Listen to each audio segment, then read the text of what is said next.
yazi even ungayidownloadile but kwi-app ye-Capitec le app ethi is equity for amashares iphakathi you understand so yakhelwe as a tool inside okwenza ukuthi if unoshintshanyana la ku Capitec wakho ungaphosi uthatha amashares ambalwa lapha nalapha yana why ngisho ka so it's simply because kuyangiwarisha ekutheni ngo 2002 ishare la ka Capitec lali u2 ngo 2002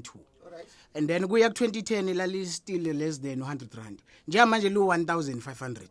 ishare la kabani la ka Capitec ukube walithenga ngo 100 rand li u2 rand kusho ukuthi manje ngabe value yimillionaire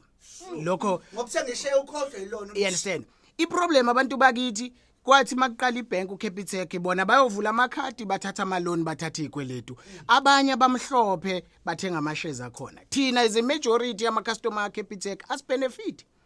kodwa yithi kodwa futhi imali zethu ehlezi zikuphi zilapha yana you understand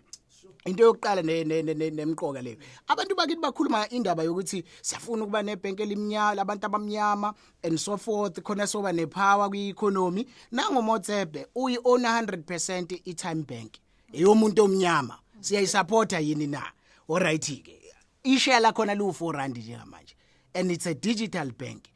last week ibank zero okuyi-mutual bank eyaqala uJordan waye CEO yase FNB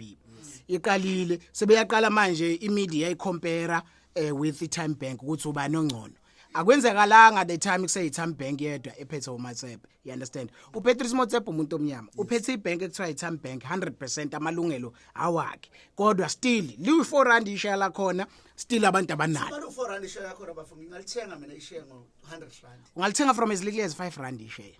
because uthenga i-fraction of a share in 10 years ukutshama uyayiyeka leyo mali leyo uyayeka like uthenga nge100 rand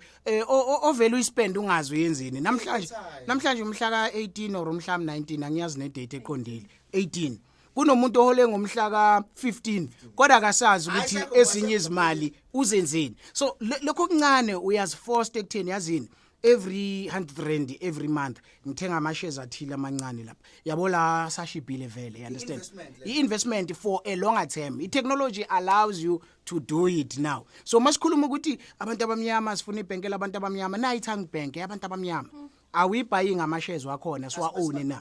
you understand the next thing sobe sesiyothatha ama loan khona siphinde sihlale futhi kwi debt trap la uthola ukuthi mhlambe most vele ivaleleke khona ezinye izinto ezimbalwa lezi esithi masizikhuluma practically zilandele bese wenze njani uyakwazi ukuthi uzilandelele uzenze not long